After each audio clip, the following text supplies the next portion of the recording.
여러 이유로 해외 부동산 투자로의 관심이 더욱 커지고 있다.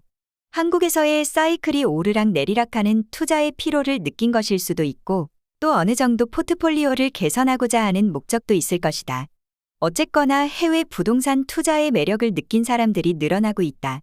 과거에는 관심이 있는 정도 또는 자녀들의 시민권 등이 목적이었다면, 이제는 투자의 개념으로도 해외 부동산으로 관심을 두기 시작한 것 같다는 생각이 든다. 특히나 급격하게 오른 부동산 투자 수익을 통해서 더더욱 해외 부동산 투자로의 접근이 쉬워진 것도 있을 것이다. 나 역시 2019년에 일본의 수익형 부동산을 취득하면서 여러 국가의 부동산 투자에 대해 고려해 본 적이 있었다. 그러면서 사람들이 주로 선호하는 국가, 도시들을 살펴보면서 그 특징들을 정리해 보았는데, 생각보다 매력적인 투자처이면서 이민, 이주가 가능한 경우가 많다는 것을 알게 되었다. 오늘의 영상 내용은 내가 조사했던 결과를 바탕으로 만든 것으로 국가별 도시별 해외 부동산 투자가 가능한지, 또 대출은 얼마나 나오는지, 그리고 비자나 영주권 등을 받을 수 있는지를 정리해 보았다. 투자자의 시선으로 나름 열심히 서칭하고 알아본 결과지만 업데이트가 되지 않았거나 잘못된 부분이 있을 수도 있다. 언제든 알려주시면 수정하도록 하겠다. 첫 번째 나라는 캐나다. 캐나다 투자용 부동산의 대출 규모는 주거용이 60에서 90%, 상업용이 50에서 70% 정도로 자유로운 편이다. 영주권 및 시민권의 종류로는 이런 것들이 있다. 첫 번째 Express Entry라고 하는 종합점수 평가. 두 번째 Provincial Nominees라고 하는 각 주마다 부족한 직업군이 있는 경우. 세 번째로는 AIPP라고 하여 4개 주 시범 운영 중인 노동자 대상 비자. 네 번째로 Caregivers라는 의료 돌봄 제공자. 다섯 번째로 스타트업으로 창업 지원 제도가 있다. 여섯 번째는 Self-Employeds로 예술가, 농업인, 운동선수 등이 해당한다. 일곱 번째로는 RNIP로 소규모 지역사회의 노동자이다. 여덟 번째는 Agri-Food Immigration Pilot로 농식품 산업 관련이다. 아홉 번째로는 퀘벡 투자 이민으로 이것은 CAD 200만 달러 순자산 보유와 35만 달러를 투자하는 것을 기본으로 한다. 추가로 알아두어야 할 것도 있다. 1가구 1주택 비과세 특례가 있다는 점. 그리고 비거주자 투기세 15%가 있다는 점이다. 두 번째 나라는 미국이다. 투자용 부동산의 대출 규모는 50에서 70% 정도이다. 영주권 및 시민권의 종류로는 이렇게 있다. 첫 번째로 취업 이민으로 EB-1에서 EB-3이라고도 한다. 교육 정도, 특기, 경력 같은 사항이 반영된다. 두 번째로 투자 이민으로 EB-5이다. 50만 불 또는 100만 불 이상의 직접 투자와 10명 이상의 직고용이 필수이다. 세 번째로 종교 이민으로 EB-4이다. 참고할 사항으로는 외국인 투자자는 원천 징수 30% 또는 세금 보고를 해야 하는 것이 있으며, FIRPTA라고 하여 The Foreign Investment in Real Property Tax Act의 약어로 부동산 양도시 원천 징수 15%가 있다는 점도 있다. 세 번째 나라는 일본이다. 투자용 부동산의 대출 규모는 50에서 80%가 된다. 영주권 및 시민권의 종류로는 이렇게 있다. 첫 번째로 정주비자 취득 후 5년 이상 거주한 자. 두 번째로 공헌이 인정된 자로서 5년 이상 거주한 자. 세 번째로 고도 전문직 외국인으로 1에서 3년 이상 거주한 자.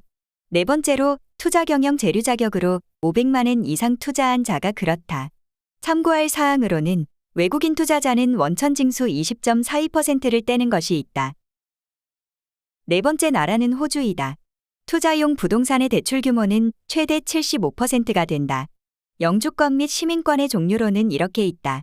첫 번째로 독립기술이민으로 종합점수를 따진다. 두 번째로 사업이민으로 subclass 188이라고 한다.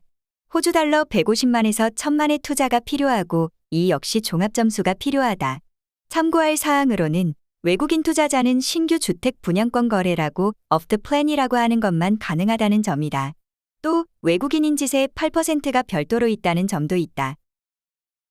다섯 번째 나라로는 말레이시아이다. 투자용 부동산의 대출 규모는 40에서 50%가 된다.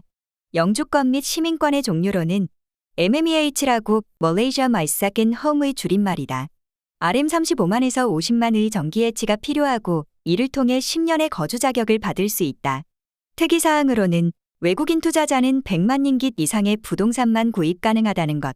또 프리홀드 소유권과 리스홀드 토지 임대가 각각 있다는 점도 있다. 여섯 번째 나라는 싱가포르이다. 투자용 부동산의 대출 규모는 최대 60%가 된다.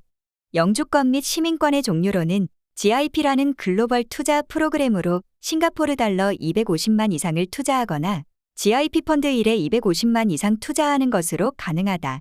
또 연간 매출 5천만 달러 이상의 사업을 영위해도 가능하다. 참고할 사항으로는 외국인 투자자는 HDB 공급, 즉 공적 아파트는 거래가 어렵다는 점이 있고 토지 소유권 역시 사실상 취득이 어렵다는 점이다. 상업용 부동산에 투자 가능하고 외국인 인지세 등으로 24%를 매긴다.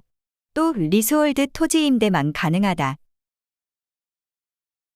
대부분의 국가에서는 자국의 부동산 안정화를 위해서 외국인 투자자들에게는 불리한 세금 제도 등을 두는 경우가 많다. 우리가 살펴본 여러 국가 역시 그러했다.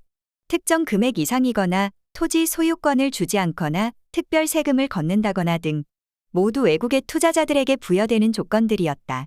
물론 일부 국가에서는 국가의 고용 창출이나 투자 확보를 더 중시하는 경향이 있어 외국인 투자자들을 적극 받아들이는 곳도 있다. 이런 곳이라면 아무래도 해외 투자자들이 접근하기도 편리하고 제도 역시 믿을 수 있으니 신뢰도 가기 때문에 투자처로 고민하기에도 나쁘지 않은 선택일 수 있다. 하지만 유의해야 할 점은 결국 투자를 하기에 앞서서 과연 그 투자가 투자성이 있는 상품이 맞느냐를 스스로 따져볼 수 있어야 한다는 것이다. 싸서 좋다, 외국인에게 친화적이라서 좋다, 편리해서 좋다, 이런 가치도 물론 투자를 하는 과정에서 중요한 요소이기는 하지만 제일 중요한 것은 이 투자를 해서 내가 돈을 벌 수 있느냐를 알 수 있어야 하는 것이다. 내 사례를 들어보자. 나는 일본 부동산에 투자를 했다. 일본 도쿄 신주쿠구에 있는 수익형 부동산이다. 앞서 설명했듯 투자용 부동산의 대출 규모는 담보에 따라 다르지만 대개 50에서 70%는 가능했으며 나 역시 그랬다. 또 대출 금리 역시 저렴하게 받을 수 있었는데 2019년 대출 당시 1.5%의 대출 금리로 실행했다. 그리고 영주권 비자에 대한 설명으로는 우선 경영관리 비자를 통해 비자를 받을 수 있다. 내가 법인 투자를 하면서 사업체를 만들었으니 그에 대한 비자가 나오는 것이다. 하지만 나의 경우에는 이 비자보다는 고도인재 비자라고 하는 비자를 고려하고 있다. 고도인재 비자는 특수 직업을 가진 사람들을 우대하여 주어지는 비자로 전문직, 연구직, IT 종사인이 그러하다. 고도인재 비자의 특징은 일정 점수를 충족하는 경우 영주권을 신청할 수 있는 기간이 현저히 줄어든다는 것이다. 꽤 좋은 제도라고 할 수 있다. 또 내가 법인 투자를 하면서 급여나 배당을 수령하는 경우 원천징수 20.42%를 납부하게 된다. 이 세금은 한국에서 이중과세되지 않는다. 즉, 일본에서 낸 세금은 한국에서 세금을 납부하게 될 때 세액공제 처리를 해준다. 일본에서 내고 한국에서 또 내고 가 아니고 일본에서 냈다면 한국에서 그만큼의 세금을 깎아준다는 것이다. 세금을 피할 수는 없지만 이렇게 유리하게 사용할 수는 있으니 참고하길 바란다. 그리고 마지막으로 일본 부동산 투자는 과연 투자성이 있는가? 이 질문에 대한 내 대답은 그렇다이다. 내가 2019년에 일본 부동산 투자를 시작할 당시 땅값이 계속 오르고 있는 추세였는데 특히 2013년부터 도쿄의 땅값은 상승세를 지속했다.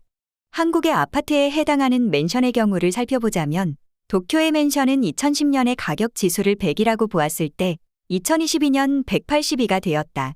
즉 82%가 상승했다는 것인데 평균치가 82% 상승이라면 분명 투자 가치가 있는 좋은 매물의 경우 훨씬 더 올랐다는 말이 된다.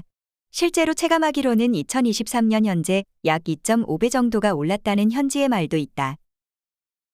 이렇게 나는 일본 부동산 투자를 하면서 해외에서 대출을 실행하며 레버리지 효과를 가졌고 또 비자를 취득할 수 있는 경로를 찾아내기도 했으면서 투자성이 있는 물건에 투자를 함으로써 수익률도 취할 수 있었다.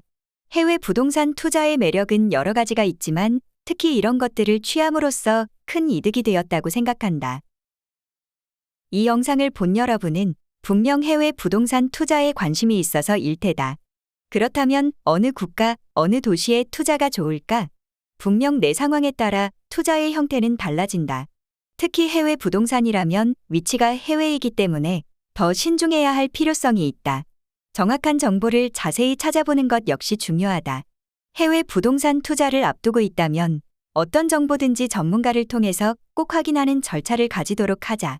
만에 하나라도 실수가 발생하면 치명적일 수 있으니까 말이다.